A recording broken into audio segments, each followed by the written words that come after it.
And they say, and I really believe this, there's a lot more time and money spent preparing the money for the heirs than preparing the heirs for the money. So we try to turn that on its head. On this week's episode, we welcome Tom McCullough, a titan in the family office landscape in Canada and the chairman and CEO of Northwood Family Office.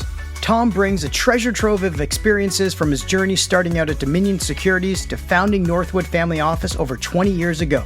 Tom shares his stories on navigating the complexities of wealth management for some of Canada's most affluent families and how he was able to find his first few clients. Tom also shares his advice for newer families looking at getting started and some of the teachings from his various books he's written over the years.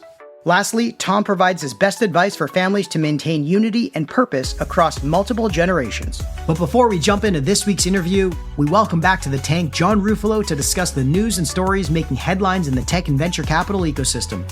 Hey John, welcome back to the tank. How you been? Great, Matt. How are you? Good. We've had a pretty busy week. I think, people finally saw the news that we finally decided to announce the third fund that we've been investing in since the late 2022. Nice. And some people said, thank you very much. I think it's something that we tell our founders all the time, which is don't announce a fundraise unless you have something to show to back it up. And so we have been busy, made over 20 investments in this fund already. We wanted to wait until we actually had some meat on the bone to show all the hard work that our team has been doing and announcing as well the promotions of our two team members, Katie and Naz, to senior associate and associate. And obviously my partner, Dom, who's running our Vancouver West Coast office. So thank you for all the support over the years, John. I really appreciate it. That's awesome. Congratulations. Now, to jump into the juicy stuff, let's talk about what the hell is going on in the saga of Bolt and its founder, Ryan Breslow. I mean, just to set the stage for anyone who hasn't seen this, this character came to light during kind of 2022 peak ZERP era, where the company was valued at $14 billion. He was making all these splashy headlines regarding their challenge of dealing with Stripe and the YC Mafia. He wrote a huge Twitter thread on it that blew up. Bolt is one-click checkout, not to get confused with Bolt Logistics or Go Bolt out of Vancouver in Canada.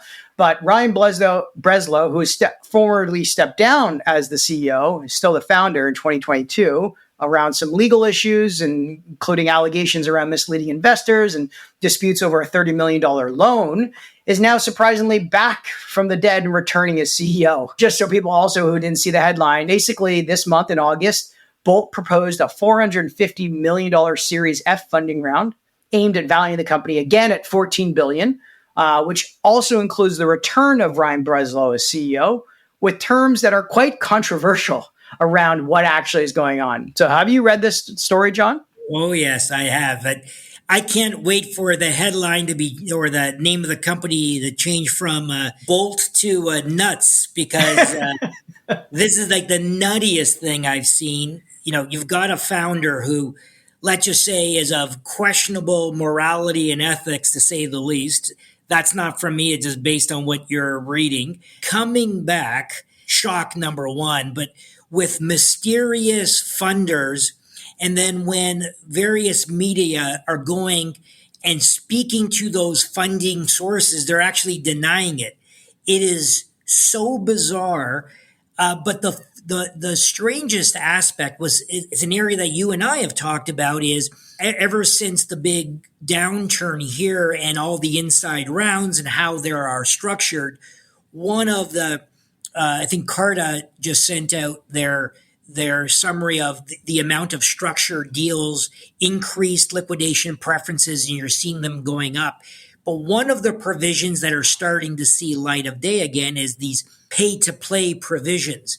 And this one here had the most bizarre provision I've ever seen, where if you did not play, i.e., if you didn't ante up for the next round, not only would you be, in essence, crammed down in terms of your economics, there was going to be a forced redemption of your shares for $1. Like, I don't think that's even legal. But the fact that somebody had the chutzpah to even think of this is like, wow, I can't wait to see how this turns out, which, let me guess, I believe is going to end up being a complete full of shit story, ultimately, and no investor should be agreeing to anything on this. I agree. It feels like almost like a Hollywood Netflix script. So just to clarify exactly what you're saying. So the terms that have been reported in the media are saying that existing investors either invest more capital at higher prices or face having their shares bought back at 1 cent each. This is the most aggressive pay-to-play structure that has ever been released. In addition, in order for Breslow to come back, he's set to receive a $2 million bonus, $1 million in back pay, a reimbursement for legal and travel expenses, and additionally, Bolt will invest in Breslow's existing ventures, including his startup Love, which I think is like a psychedelic startup or something, and the London Fund, which is also something that he started on the side as well. And then this sort of valuation being proposed of $14 billion kind of conflicts the recent proposal to buy back shares at a $300 million valuation. So I don't really understand how that gets, approved. And the fact is the company is like flat on revenue of about 30 million annually with a huge operating loss of about 100 million last year.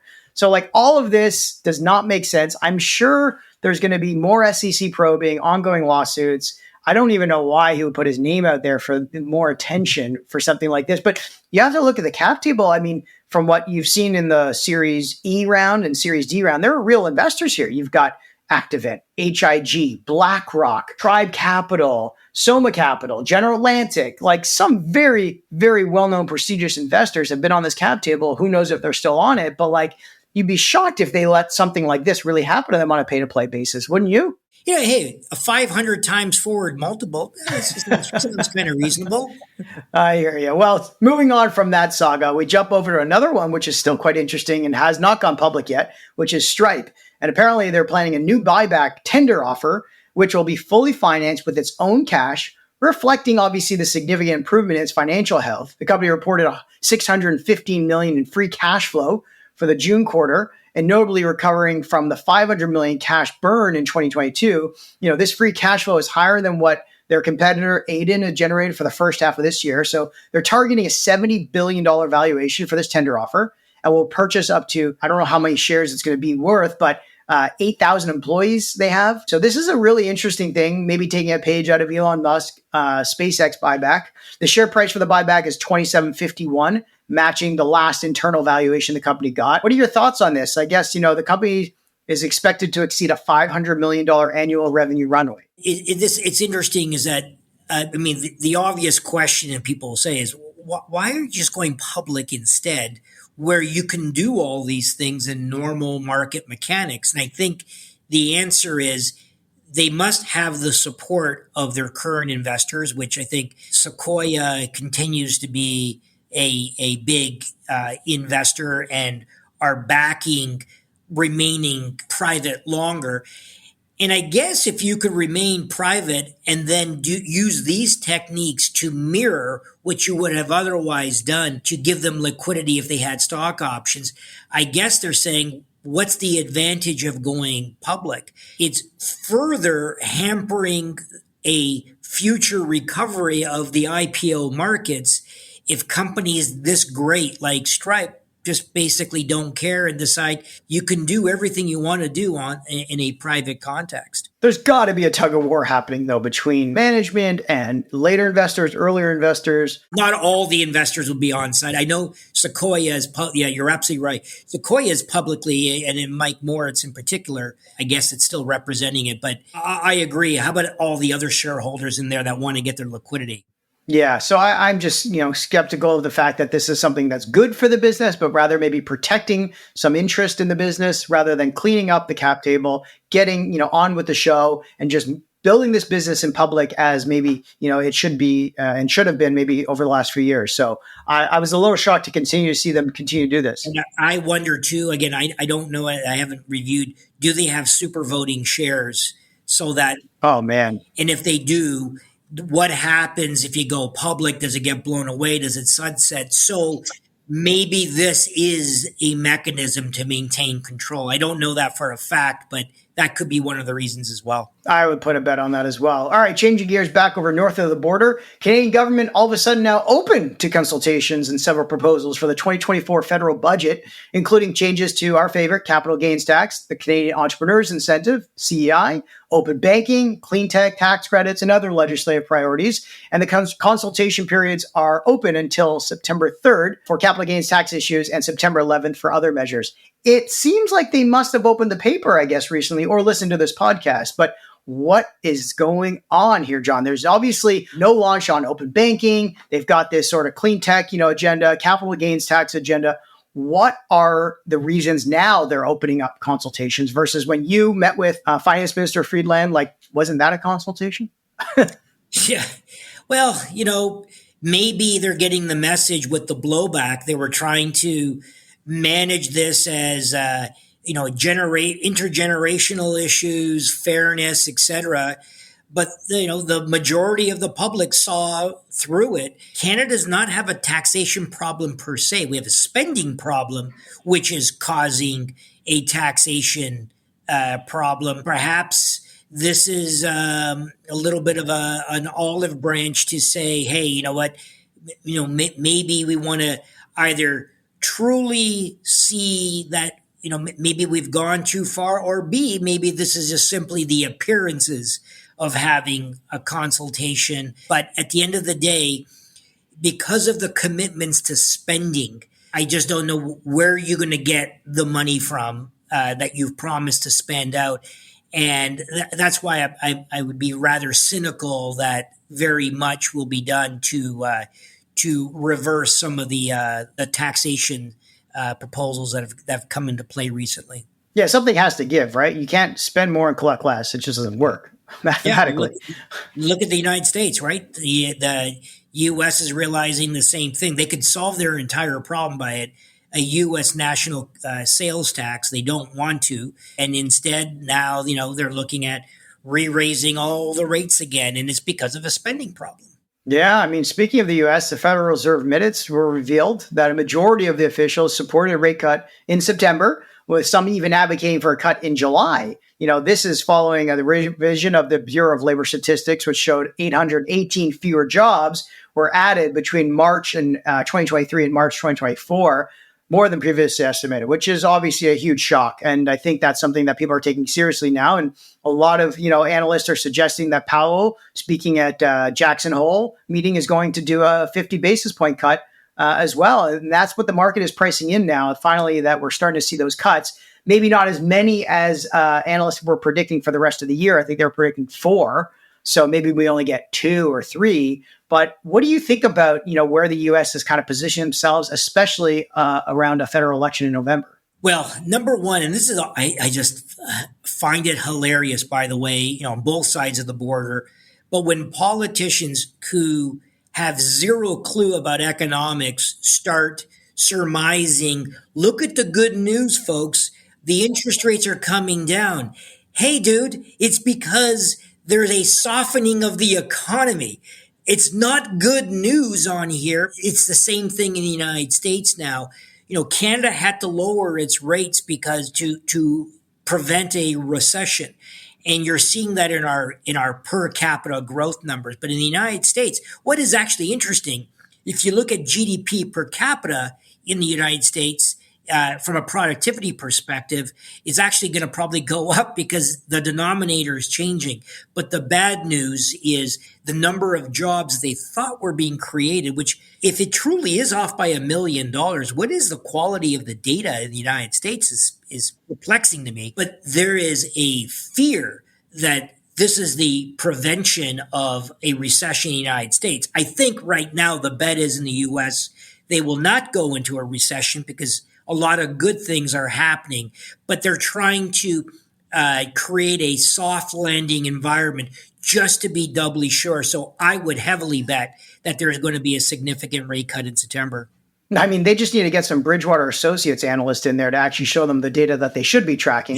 The thing that I always find interesting is the market participants, the capitalist investors are always working off of 6 to 12 months future data, right? They're trying to extrapolate future data in the way that it could be used to invest today, where politicians are always looking backwards and using historical data and bringing it forward to today and what they have accomplished without actually saying what the future holds. And I always find that dichotomy so interesting, right? The capitalist, the investor market is always trying to predict the future, while the politicians are always looking backwards, it feels. Well, they want to justify the past. Right. And so I always find that interesting. And now this 818,000 fewer jobs added over the last year between March of 23 and 24. It's like, no shit. Obviously, the data was already telling us that. But you had to wait to revisit those numbers and come out with a revision now in August. It seems very wishy-washy, I guess I would say.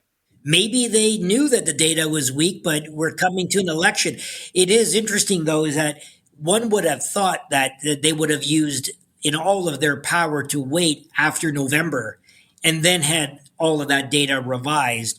But I suspect now this is going to be used against the Democrats in that the job recovery hasn't been as robust as what was previously described. Well, we're coming up into a pretty busy end of year cycle with elections. Obviously, a lot of investors are waiting to see what's going to happen. And the markets are kind of teeter-tottering on what will actually come from a November election, because there are two very different sides, with one going a little bit more socialist than the other, I would say. And what that means for markets and the economy, we'll have to see. One thing I wanted to make sure we covered, obviously, was the CEO interview on the 20 VC podcast with Harry Stebbings and Aiden Gomez from Cohere. You know, I thought it was a really interesting interview and conversation. And there were some really interesting nuggets that I heard Aiden talk about that I thought we should probably discuss and share with our audience. You know, so first off, the role of Cohere in that market of, 3 to 5 frontier model players, and them acting as a pure independent,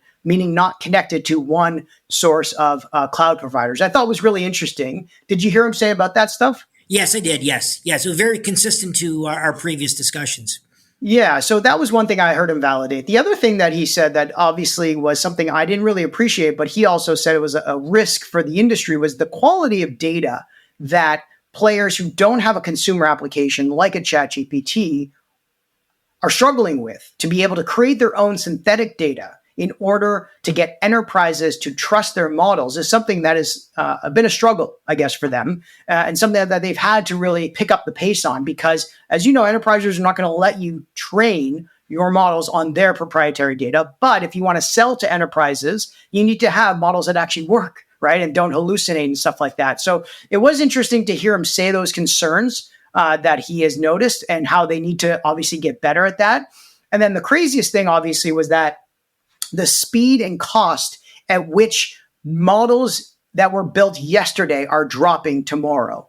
Meaning that if somebody is trying to copy your model that was released today, it's going to cost them 90% less if they just wait a little bit and then basically take your model and build their own applications on top of it. So what did you think about that? Because right now it doesn't sound like Cohere has any of those applications to monetize. Yeah. So again, and you and I have discussed this on many occasions, and there seem to be a lot of validations of the points from Aiden. So again, there's kind of 3 stages of development. This is the same mirroring back to the internet days. You got the infrastructure layer. We are in the infrastructure-based layer.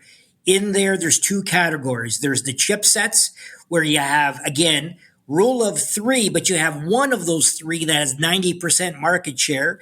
You probably have, which is NVIDIA. You have AMD, that's probably the number 2. And then the number 3, is it going to be Intel, et cetera? But there's not 20 of those players, and they will dominate. On the LLM front, I still think it's going to be a game of 3 with 2 already selected, only because of its unlimited dollars. And both Google and Microsoft are able to subsidize this business against the profits from very, very rich businesses. That's a monstrous advantage, which leaves that one last player. And again, Cohere's strategy was to be independent, but they're also invested by, the Oracles, the Salesforce, et cetera. So it's not fully independent. And then you have the open source like of a Facebook.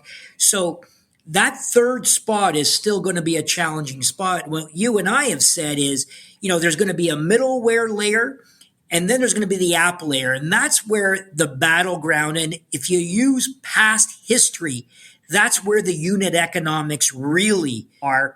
And the infrastructure layer over time becomes a commoditized layer. So based on that discussion, it just feels like this evolution that you and I have predicted a year ago is starting to show.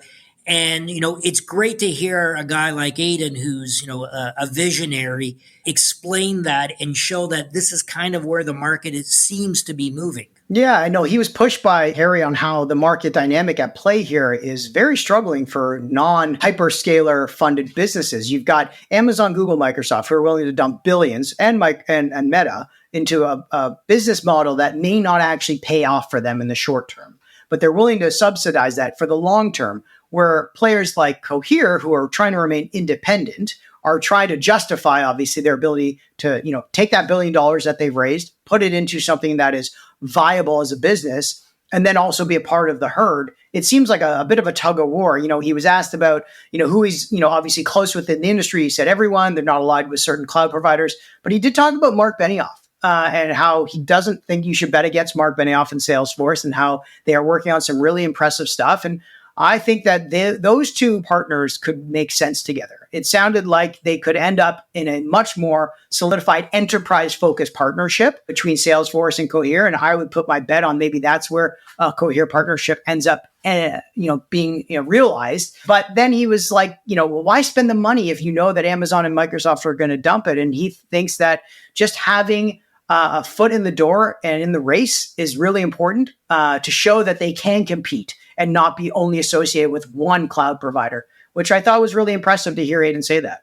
Yeah, although, on your Salesforce comment, although they have a massive investment in Anthropic as well, which makes it even right. a little more complicated. But again, a year from now, mark my words, we're going to end up with the three. Not to suggest that the three are not going to be good businesses, but this is going to be a very long time before the positive unit economics show up, at least at that infrastructure layer. And if you're not in the hard chip business. Right. And it was very nice to hear him say that he considered Jordan Jacobs one of the fourth co-founders of Cohere, one of the first investors, board member, very important board member. And also funny to hear him say how, his relationship with Geoffrey Hinton, the godfather of AI, was sometimes at odds because Jeffrey's doom and gloom mentality towards AI, and obviously Aiden being an optimist and addressing the challenges that AI has around replacing humans, but not being a doom and gloom, advocate himself. So there was a great podcast. I recognize, there's a lot of people there that may not believe in what Cohere is doing. Makes sense, but he talked openly about all the optimistic, and challenges they face all together. So give it a listen. Thanks for joining us in the tank today, John. Thanks, Matt. Now, let's jump into the tank for this week's episode with Tom McCullough from Northwood Family Office. Thanks for joining us in the tank today, Tom. Glad to be here. Looking forward to it. Tom, it's not every day that we get the godfather of family offices in Canada to join us in the tank. But for some of our listeners who don't know who you are so well, it'd be great if you give us some insights on your background and journey into becoming one of the greatest family office managers in Canada and how you got there. Yeah, I'd be happy to. I think it's kind of an interesting story. I started out in Toronto and worked for a company called Dominion Securities that was primarily an investment firm, and had a great experience there. I was there for 20 years. I never thought I'd be anywhere for 20 years. But in the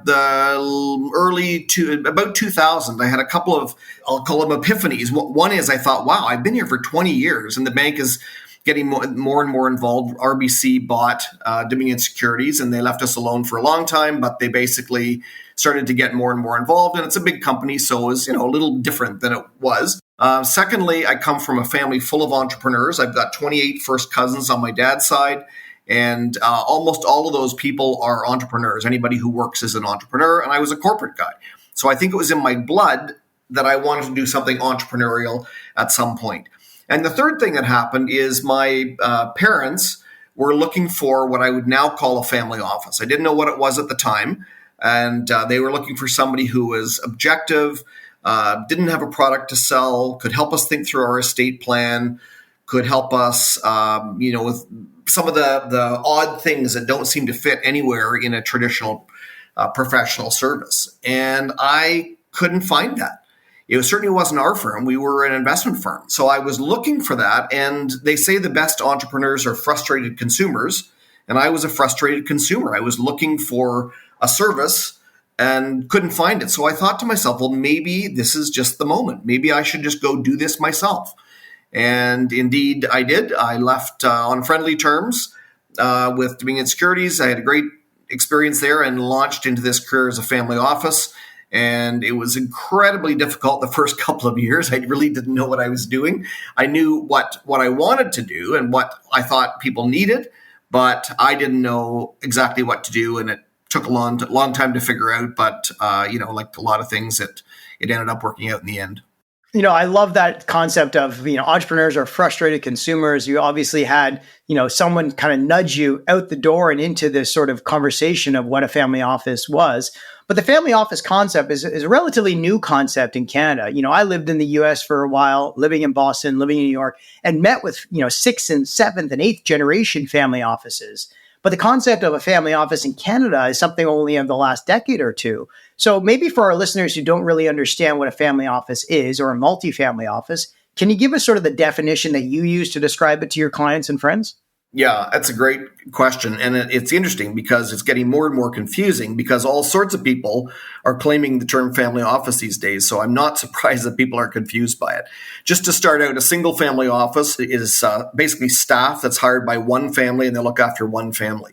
A multifamily office, a little bit like a fractional jet, serves a number of different families, but still of a certain minimum level of wealth. And I think the best analogy of a family office is if you're going to build a house, you've got a couple of options. You can either coordinate it all yourself and draw up the plans and hire an electrician, hire a plumber, hire a painter, and coordinate them. And only if you have time and interest and ability should you do that. What most people do with a luxury home is they hire an architect and a general contractor. And their job is different. It's not better than an electrician or a plumber. It's a different job. It's a project management and coordination job. General contractors work horizontally, and the trades in the family office world are accountants, lawyers, investment people, insurance people. They work vertically. And so it's a very different job. And our job as a family office is to be extremely knowledgeable about the client and all the things that the client needs and know where to find them. And the trades jobs are to be narrowly defined and focused on the one thing that they do, which may be tax or, family law or investments. Right. And what a lot of people don't understand is that when you try to get someone who's vertically focused to think horizontally, you often get something that's 10% as good. They're doing it off the side of their desk. So if you have your lawyers try to draft some of the insurance or trust stuff, the accountants may not jive with that. And that's something that a lot of people don't understand is that you can't have someone who's all day focused vertically to then all of a sudden switch mindsets and go horizontally. But obviously in the early days of setting up Northwood Family Office, you must have had some interesting conversations that led you to your very first client that took a chance on you before you actually had a platform to build on. So can you tell us about how you landed that first client and what they were really looking for? Oh, yeah, absolutely. It was a great story. We had not actually started the business yet. I had left Dominion Securities with full head of steam to start this business and kind of spun my wheels. And we were doing some consulting in the interim, my business partner and I. And a friend called me up and said, I've got a client family who just sold their business for over $100 million. And he said, I've got the names of 15 money managers. I know you were in that business. Can you think of any more? And I said, well, I don't know that they would need more, but tell me about them. I said to him, what's the issue here? Are you looking for what kind of solution? I said, tell me about the family. And I'm probably the only person that asked, tell me about the family. And so he did tell me about them, and they were relatively new to money. They were successful business people, but were new to money. And he connected them to us and we said, maybe we can help them in the interim. We're thinking about starting a business that would look after people like this, but we haven't started it yet. So we worked for them on an hourly basis and helped them pull together a whole bunch of things. And quite frankly, built a lot of trust in that time period. And at some point said to them, a couple of months in, we're going to actually start this business. Would you be our first clients? And they said, oh, we better look around because we haven't really done that yet. And we said, that makes sense. So they looked around and saw some pretty high-powered firms. And I remember driving up to see them on Easter Monday of 2003.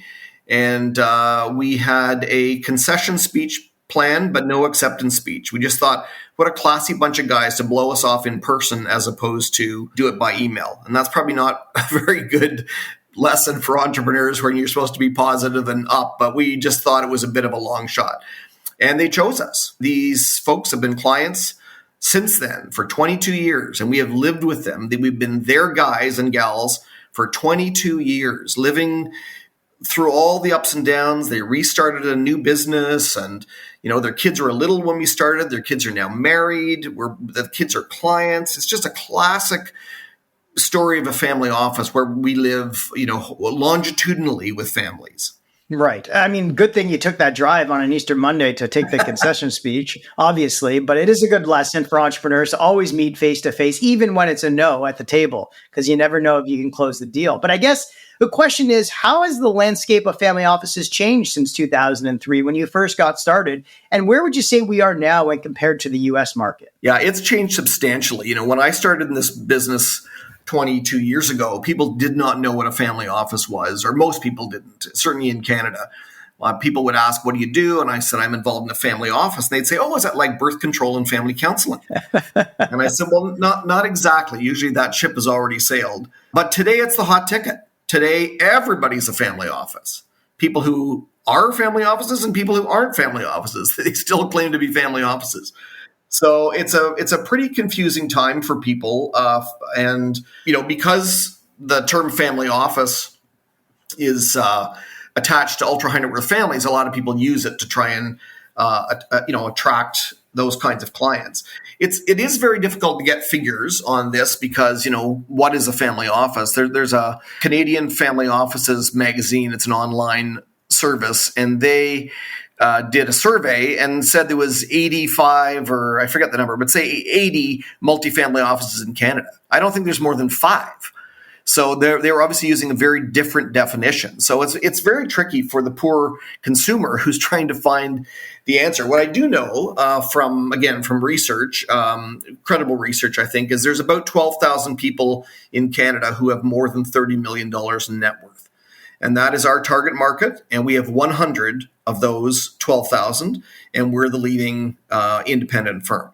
So there's loads and loads and loads of room. Where are all the others? They haven't liquidated their business, or they're at banks, or they're at money managers, but they're dealing with vertical providers. So the opportunity for family office just in Canada is still massive. Right. And I think this is interesting because you just said what everyone knows but doesn't really discuss is that a lot of the high net worth customers are still with the banks, but yet the banks have not really caught on to what a Northwood is being recognized for as the top independent family office in Canada. So I guess for our listeners, what do you think sets your firm apart from the banks who are trying to be like Northwood, but doing it within the confines and within the products they have to sell at a DS or somewhere else? Yeah, well, I think you've hit the nail on the head that it is product oriented. Most, and whatever the product is, whether it's credit or investments or structured product or tax at an accounting firm, there seems to be a product sale in a lot of cases. And the expression, if your only tool is a hammer, all the world is a nail, comes to mind. It's a challenge. It's a very confusing market out there for people. The banks in particular have a hard time because they are, profit machines, and they don't have a model for charging advice fees. The professional service firms do. It's a little bit easier for them. But again, they tend to, most people got into the business they got into because they were interested in that subject. They're interested in tax. They're interested in investments. That's why they got into it. I got interested in what we do is because I'm interested in the client. I'm interested in these people who have these complex issues that they can't seem to solve, and there's nobody that can do it for them unless they cobble together some kind of plan, and then they go to the lawyer, and then they toddle off down the street to the accountant, and they say contradicting things, and the poor client is stuck in the middle, and they just run a linoleum business. It's very challenging, and I think it's a lot of firms are trying. The banks are certainly trying. But I was talking to somebody in a bank, and they said they were in their family office group. And I said, describe to me what that is. And they said, if a senior exec brings in a large client, we're the triage group that assesses their need and decides which part of the bank to send them to. Well, that's a completely different model than a true family office. That's more of a MASH unit that's, solving figuring out their problem and saying whether they go to brokerage or trust or private banking. And in our case, or in the case of a real family office, we are hands-on dealing with their needs. Right. I think that's exactly it is. There's a product to sell at the end of the triage room that they want to put you through that door for, where Northwood, like you said at the beginning, wants to sit down and understand the context. Where are the black sheeps in the family? What are the family dynamics here that are probably going to come up in 20 years, but we need to start thinking about now? And how do we kind of systematize a lot of the things that we know is down the road that's not being discussed now that we probably should get our eyes and ears on? And I think that's something that probably a bank just probably doesn't have the patience or maybe the longevity to think about, because they're obviously focused on associating the services and the products they have today on the shelf, which is obviously something independent firms like yourselves can do. But I want to talk about your book, The Wealth of Wisdom. It's right behind me here on the shelf. Fantastic book. You've written a second one, which we'll get to in a moment. But in this book, Wealth of Wisdom, you cover the top 50 questions wealthy families should be asking. I want to ask you the question, because I'm sure listeners are going to ask you it. What's the most common questions you hear from those that have read the book, but that they obviously want to get a little bit more meat on the bone from? And how do you typically respond to those questions? The genesis of the book, well, they say you should write the book you want to read. And I thought to myself, I've been in this business for a very long time.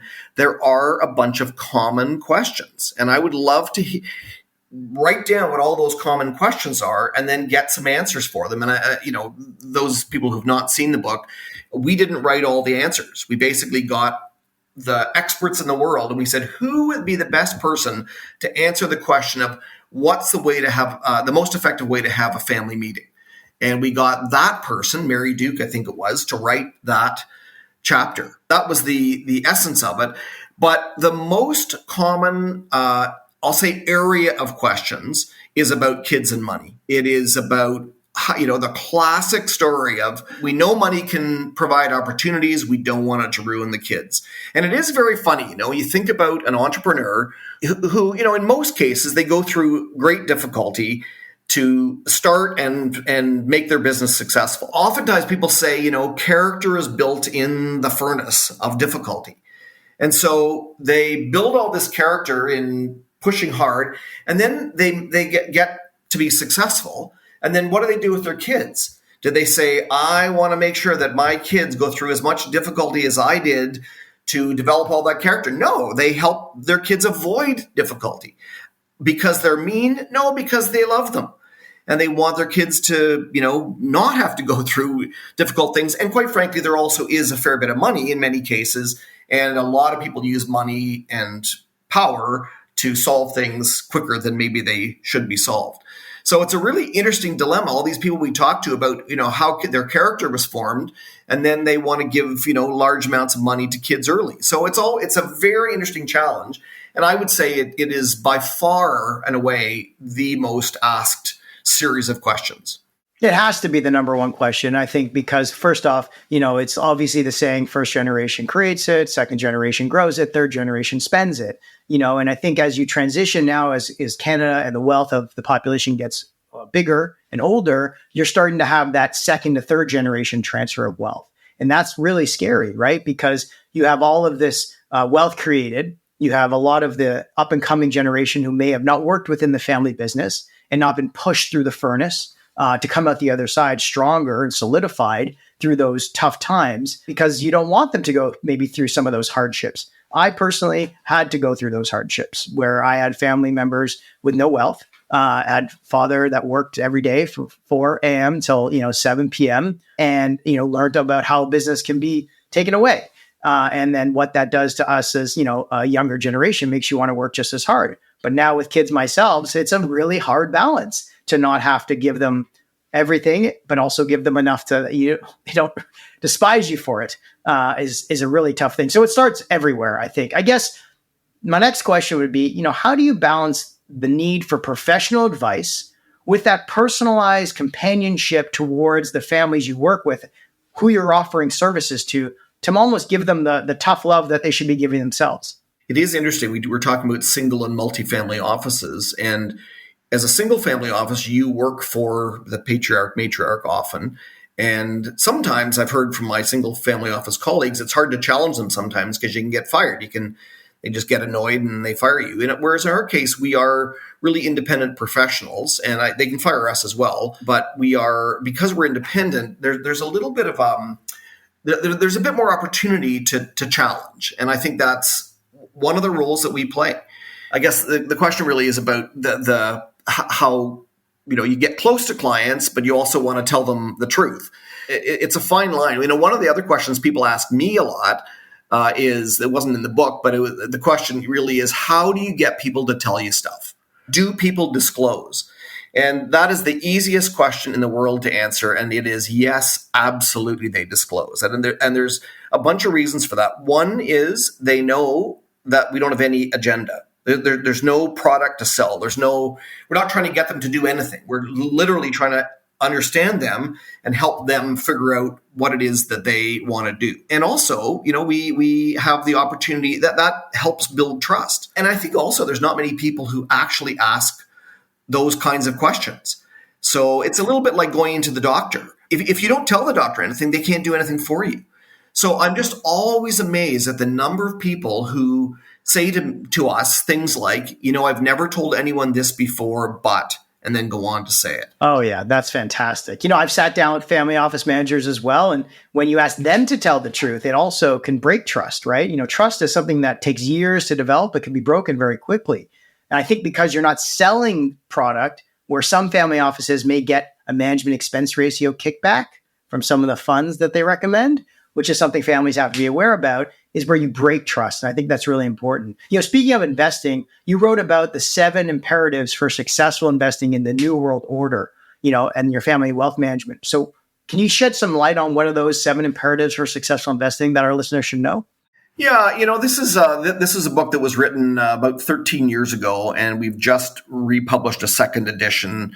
Same concept, but updated charts and information and kind of brought into the current decade. And but the 7 imperatives didn't change at all. They are the same thing. So the first really is starting with vision and values and goals. And it always reminds me of one of my colleagues that I'm involved in the Ultra High Net Worth Institute. It's a nonprofit think tank out of New York. And Greg Rogers always talks about the 2 activities that a family needs to do to find an advisor. And the first one is finding the airport, and the second is landing the plane. And oftentimes what people do is they start with landing the plane.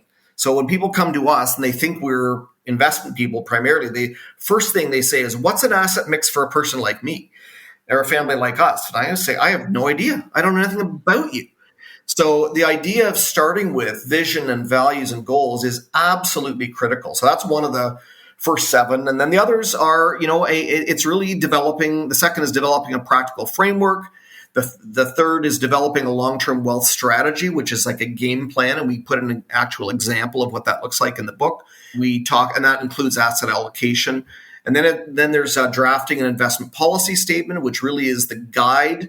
It's the way your investments will be managed, and it's agreed upon ahead of time. And then the whole process of how do you monitor that? What do you do if things are off track or on track? And then how do you select advisors, which comes back to, it's not just the landing the plane. It's actually which airport do you want to go to? What kind of advisor do you need? And then the final one is engaging the family and educating the family.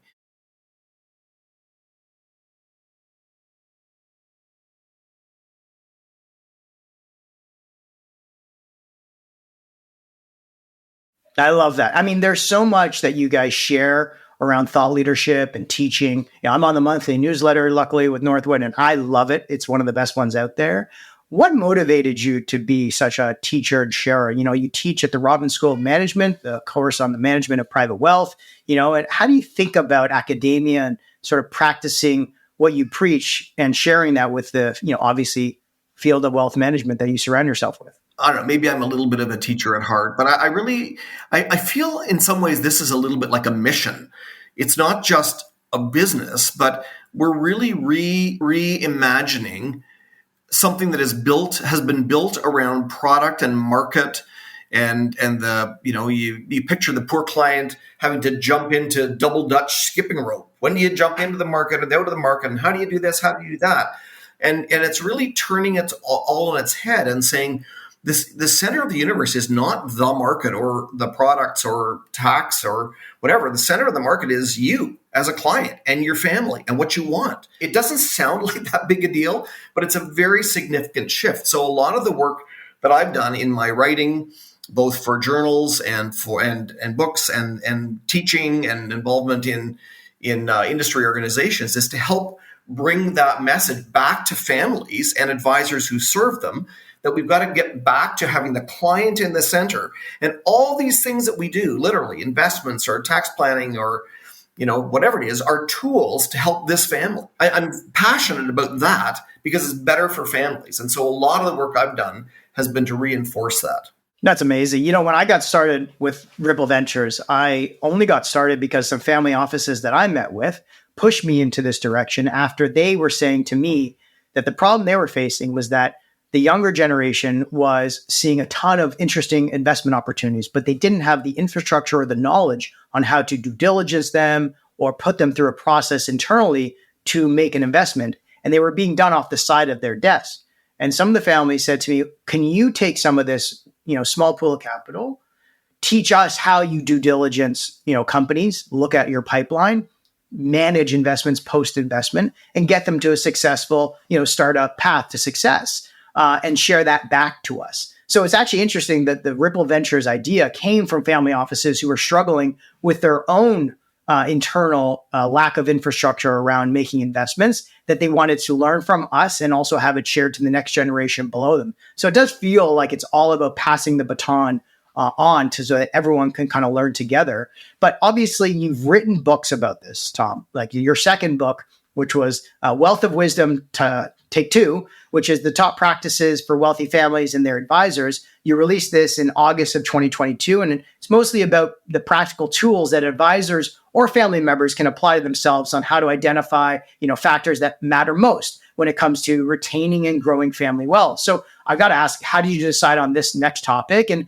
the contributors obviously were different than your first book. And what was the best thing that came out of this one? Well, it applies to this book as well. Write the book you want to read. And so I'm often casting about for an exercise to use with families to help them make something practical out of their family meetings. So I pictured this like a potluck dinner. I guess everybody has a different term for that. But I said to all these people who ended up being contributors to the book, what is one practice that you use with families that you found really successful? Would you bring that to this book? Like saying, what's a meal that you make for your family that they love and it's worked for you for so long and you share that? What a fantastic meal that would be to have everybody bring their best dish.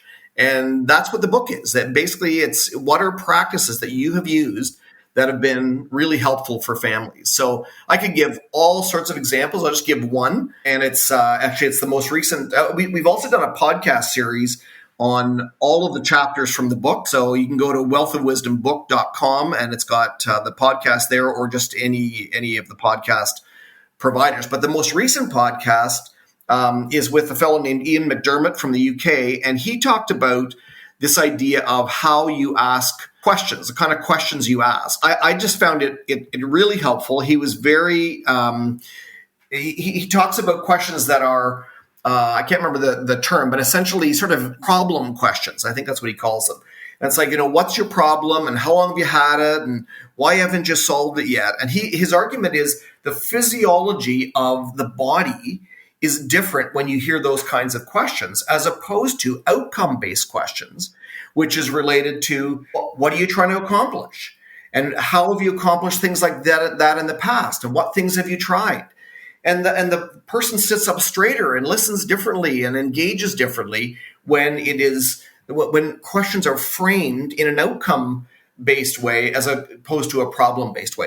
That's just one of 60 great exercises. I'll just tell you one more. There's one on a concept called ikigai. Some of your listeners may have heard of it. It's a Japanese word, ikigai, and it's I think it means something like purpose in life. But it's a Venn diagram with 4 circles, and it's often used to help younger people figure out what they should do with their life. You want to, if you can, you want to find where these circles intersect, and it's something that you're good at, something that you enjoy doing, something that the world needs, and something that you can get paid for. And that's a fascinating conversation. And it's not just for kids, but it often, a teenager or a young adult is trying to think about life. And also with kids who come from wealthy families, even the money side of things is sometimes not even that important because the money is not required in the same way. So how do you find something that you can do that you like and the world needs, even if there's not money attached to it? So those are just two little examples of these ideas. And there's just, so many more. And what I find is family offices often use both of these books as tools for their family meetings. So they'll have each meeting, they'll have one person in the family, might be a young person or an older person, and everybody gets a copy of the book, reads the chapter, and one person leads a discussion on a topic that's of interest to them. So it helps them become a learning family. I love that. It's like a book club for the family. We hosted a dinner together, our two groups, Ripple and Northwood, earlier this year with Jamie Biddle from Family Office out of Philadelphia, Virtus. And it was interesting, Jamie's part of a 9th generation, almost 10th generation family office going on 200 years. And it was interesting to hear the structure that they've created around annual retreats for the family, quarterly board meetings, monthly reporting, even though there was many members that were almost disassociated from the core family. There was still this need for transparency and communication for people who are maybe not as close to the core patriarch or matriarch. What are your thoughts around how families should be approaching sort of the complexities of intergenerational wealth while also not sharing too much, but not sharing too little, that there's at least everyone feeling like they're not being kept in the dark on some stuff that's happening? Because that often happens when a matriarch or patriarch unfortunately passes away. The real problems start because things were hidden far too long. Yeah, and it's funny too. Parents in their 80s are worried about the kids getting too much information because it might derail their lives. And often we remind them that their kids are 60. They're still kids. They're still kids, but maybe they've already lived most of their lives. So maybe you shouldn't worry about that too much. So no, it's certainly an issue that a lot of families wrestle with. How much information do you give? How do you keep the family together? And if there's a business, a long-term business, that's one of the ways a family can stay together. There's a common activity. But business can also get in the way in some cases because there's fights about it. I think that, I don't think it's really that complicated. I think you think about things like values. Not all family members are going to share all values, but are there a few values that the family does share, and can those be reinforced as a way to keep people together? I think the idea of meeting regularly, I think the idea of sharing family stories that link you together and keeping some common traditions, I think those are helpful. Sometimes even common causes, a philanthropic foundation is often a tool that families use to do something together, especially if the family business has been sold and there's that was glue in the family and it's no longer there.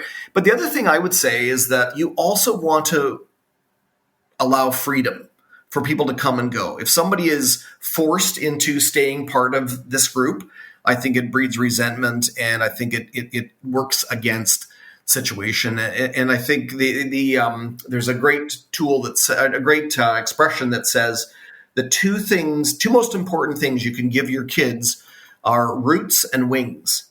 And roots is security and love and solidity as a family, and wings is the ability to go off on your own and develop yourself and your own family and your own choices. And if you can find that balance of all those things, I think that helps families stay connected. No, I absolutely love that. And I love how you obviously incorporate integrating philanthropy into a family's wealth management practice like Northwood is super important. I got to ask, you've been called the godfather of family offices in Canada. How does that title resonate with you, and what responsibilities have come with it? I just watched a show on, Netflix or something called The Offer, which is very good. It was about the making of the movie The Godfather.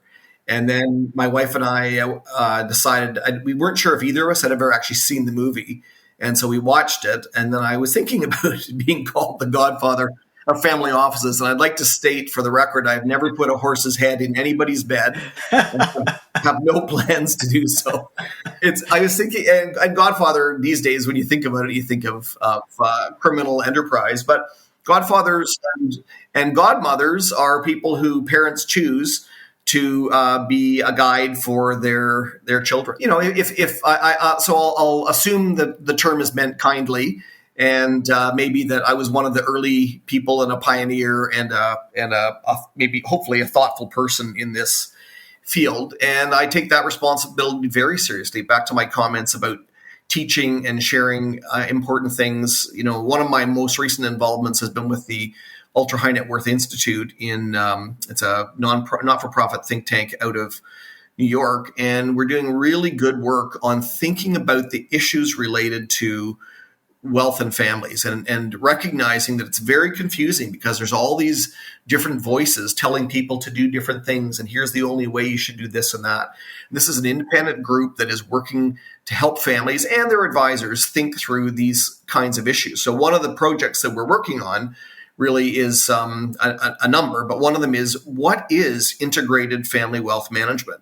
It's a very complex field. It actually happens in lots of fields too, like health fields. There's people who play this integrated role as well as having specialists. I wrote a paper in the Journal of Wealth Management in the summer of 2023. It's called The Rise of the Integrated Advisor. And the idea there is that back in the olden days, barbers did surgery. And at some point in time, somebody said, maybe these guys need training. Cutting hair is one thing, but cutting me open is a different thing. And so what we're saying is, we think that the integrated advisor is actually becoming a profession in and of itself. Right now, it's this confusing thing that some people do and some people are good at and some are not good at. But I suspect at some point in time, there will be designations and there will be an actual cadre of professionals that do this general contracting, orchestra conducting work. And so I feel some of those things are maybe some of the legacy that I can help to leave to the industry and to clients. It's a really interesting trend that we're probably going to see a lot more of. And I'm probably glad to see that for a lot of the families out there who have massed amount of wealth that they're obviously allocating across many different opportunities. I guess double clicking on that, how do you see the role of family offices evolving in responses to the increasing complexity of the global wealth that we're seeing being amassed and how they're allocating it? Because let's face it, they have a ton of influence now in a lot of different markets and economies. Yeah. I mean, if you think that the role of a family office, if you think as I do, that the role of a family office is maybe primarily complexity management. If things weren't complex, you wouldn't need a general contractor. But things are very complex building a house. Things are very complex managing wealth in the world, in markets, but in terms of tax law, family law, and then the families themselves. They have children that live in different jurisdictions. They have blended families. There's prenuptial agreements. There's sharing of properties. So I just think if the world is getting more complex, then the organization that helps families deal with complexity in a trustworthy way is going to be unbelievably increasingly valuable. So I think the family office trend is absolutely going to continue. But I do think the over the course of time, I think it will become clearer about what a family office is. And really, I suppose a family office can be anything if it hasn't been defined. But I'm thinking about not just the role of being an investment firm, which some people who call themselves a family office are, but rather somebody who is, I'll go back to the Godfather, a consigliere for a family that is an outside advisor that doesn't have a particular agenda, rather to help the family sort out what is best for them, including managing complexity. And I think if that's the landscape going forward, I think family offices are perfectly positioned to continue to do well. Well, given the complexities that we're seeing obviously out there with all the different opportunities they're seeing, plus all the regulation they have to start to adhere to, not to mention the attack that they're facing from politicians and the society at large for being wealth creators, wealth distributors. How do you think technology can play a role in this? Do you see artificial intelligence, making it a little bit less complex by accessing information, getting up to speed on certain regulation changes, or even just learning about different opportunities with a little bit more at your fingertip opportunity for them to even research things rather than going to a vertical specialist? I think technology is going to empower families themselves or continue to empower families themselves and advisors. We've seen many false alarms that the advisor or any human being is going to go away and not be needed anymore. I don't fall into that camp at all. I was thinking back to our discussion about trust and how significant trust is. And it reminds me of the trust equation that was created by David Maister and Charles Green in a book called The Trusted Advisor. And the trust equation is T, trust, equals C plus R plus I, all divided by S. And C is credibility. You know what you're talking about. R is reliability. Do you do what you say when you say you're going to do it? And I is intimacy, which is really relatability. But all of that is destroyed or divided by S, which is self-orientation. So if you can be credible, be reliable, have good intimacy, and make it not about you, but about the client, I think that's really key. Now, some aspects of technology maybe can help with that. Reliability, for example. Is there a better way? Can technology help us be more reliable? Probably. I don't know if it can help us better with intimacy. I'm not sure. Credibility is more, especially in an integrated role, is, I don't know. I'm not sure what to say about technology. I don't think it's a panacea. I think it's unbelievably helpful and is going to be way more central than we even imagine. But I think people still want people to help them with these kinds of decisions going forward. I'll tell you where I think it helps. I think that where you have multi-generational families coming in underneath the umbrella, you have a lot of questions being asked and a lot of people trying to poke holes. And if the information is accessible or searchable, that helps solve a lot of that. So for example, Generation 4 has their own lawyers or own accountants who are now asking for updates on things, and they have to come through Northwood. Instead of spending weeks getting a portfolio or a package together to prepare for that accountant request, you can obviously access this from a central database and search and deliver. That's one. I also think that technology, when it comes to the questions that families are asking you, which are redundant based on all the questions that have been asked, you can create a knowledge base that you can kind of spin up answers. Yes, customized, but based off of historical knowledge that could be transferred from the Tom of 2003 to the Tom of 2023. I think that's also really important. And then the last thing is, I think that the cost associated with some of the vertical services that families are paying for are no longer going to cost as much. So spinning up trust documents, legal documents, there's a lot of ways to get a lot of this information and services done cheaper because it's been done before, and there's places for you to search and create these rather than having to spend $150,000 to create a new trust for XYZ client. I think that's where a lot of the services can be cut down and the cost associated with it should hopefully improve. I agree with all those, and that was a way better answer than mine. I guess I spend a lot of time looking at those software companies, right? Rather than you sitting down with the families and really understand what drives them. But we'll leave that for now. Obviously you've spent 20 plus years working, managing Northwood as CEO and chairman. What's been the most rewarding aspect of your career in wealth management at large between obviously DS and now Northwood? I mentioned the clients that our first clients have been with us for 22 years. And all of our clients stay with us. So that is just so rewarding. We're not an in and out business and there's nothing to hold clients. There's no exit fee or anything. So we hold them by doing good work and having a trusting relationship. That is unbelievable fulfilling. I've got a couple of clients who thank me every time. I don't see them regularly, and every time I see them, they thank me for the work that we do for them. So that is unbelievably rewarding. I also find it rewarding when our staff develop and surpass us in many ways. And my partner and I often talk about a document that we produce for clients. We call it a net worth report. It's done early on in the process. It's a 50 or 60 page, completely customized document that is like a executive medical document that goes through every aspect of their family. A wealth physical. A wealth physical. There you go. And he was joking because he was the original, creator of the document. He's embarrassed to look at the first version from 2003 because it's so much better now. And that's the input of all the people that have joined us over the years. We have 35 staff now, and they're just really amazing. So, and the last thing I'll say about how feeling good about things is just the idea that when we started the business, we wanted to be Wayne Gretzky, skating to where the puck is going to be, not where the puck is. And guess what? That's what happened. It actually went there. And we had an offsite meeting with all of our staff recently, and I had stumbled across my original business plan for Northwood. I've called it very creatively NewCo.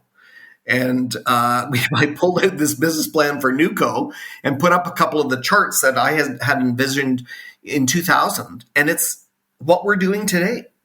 And so that is unbelievably rewarding. And I remember from the movie Moneyball, the Boston Red Sox owner, John Henry, says, the first guy through the wall always gets bloodied. Like in the olden days, people, like I was trying to sell this concept. Nobody knew what it was. They thought it was birth control.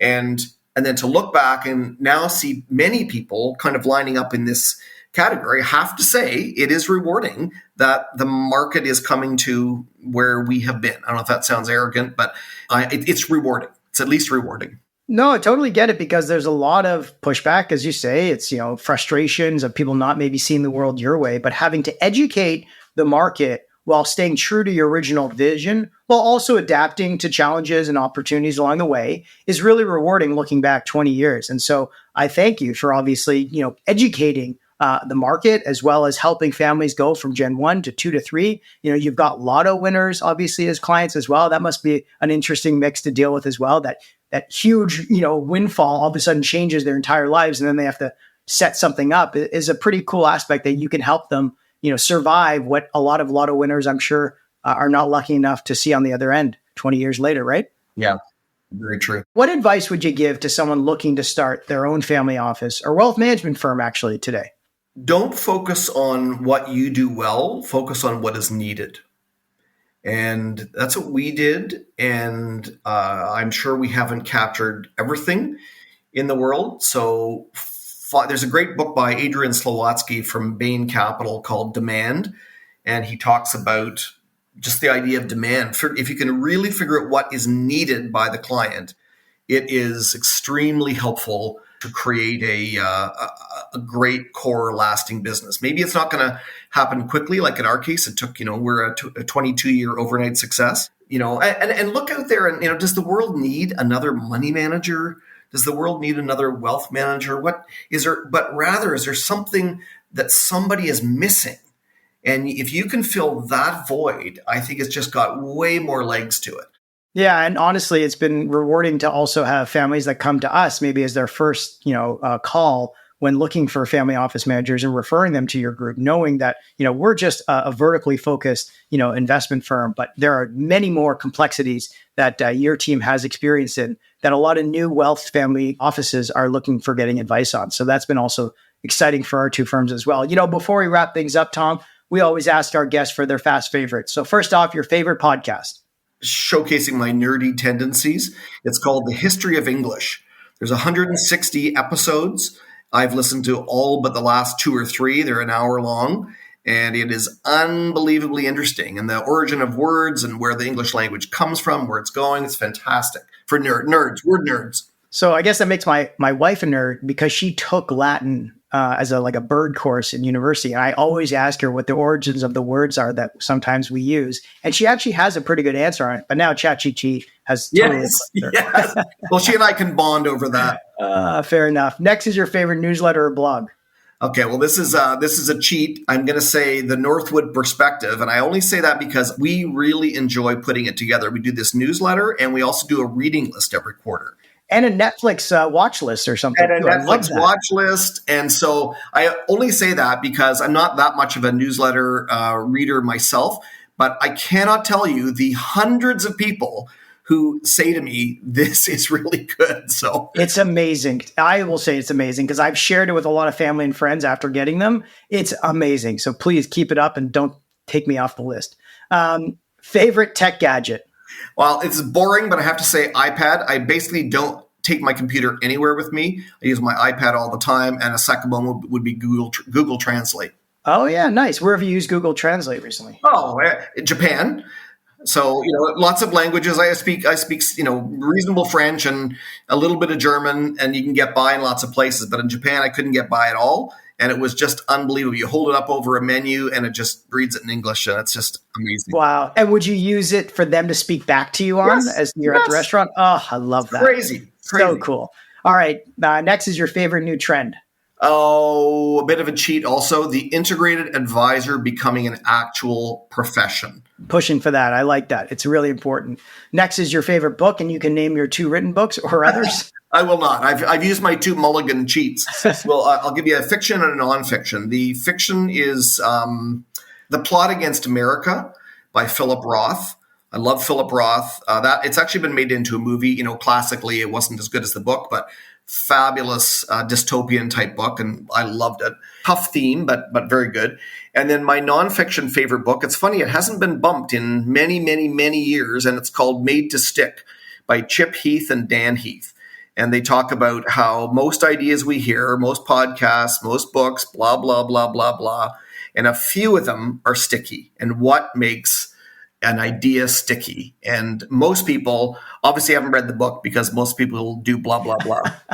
Well, and last but not least, I'm sure you have many of these that you share with the families you work with, but your favorite life lesson? Well, the first one that came to mind, embarrassingly, is from Dwight Schrute in The Office, is don't be an idiot. That was the first one that came to mind. But then I thought about it a little bit, and I thought, when you see people and you interact with them, you realize that a little tiny bit of their iceberg of their life is showing. And there's so much more down below. Hurts, difficulties, challenges, happiness. But you only see this little tiny bit, and they are so much more than that. And so the conclusion, and this is not because I'm good at it, because it's rather because I aspire to it, is show grace. Honestly, it's perfect way to end it, Tom. I'm so appreciative of your time today. Thank you so much for joining us in the tank today with Tom McCullough, Chairman and CEO of Northwood Family Office. Thanks very much, Matt. Hey everyone, thanks for tuning in to another episode of Tank Talks. We hope you found today's conversation as insightful as we did. If you're enjoying the show, we've got 3 quick things to ask of you. First, hit that subscribe button on your favorite podcast platform so you never miss an episode, whether that's Apple Podcasts, Spotify, Google Podcasts, or YouTube. Next, follow us and stay up to date on upcoming episodes and behind-the-scenes content on social media with Twitter, LinkedIn, and Instagram. And lastly, share the love. If you found value in today's episode, share with a friend or colleague who'd benefit too. Your support helps us bring in more amazing guests and keeps the Tank Talks engine running. That's it for today. Until next time, keep disrupting and innovating.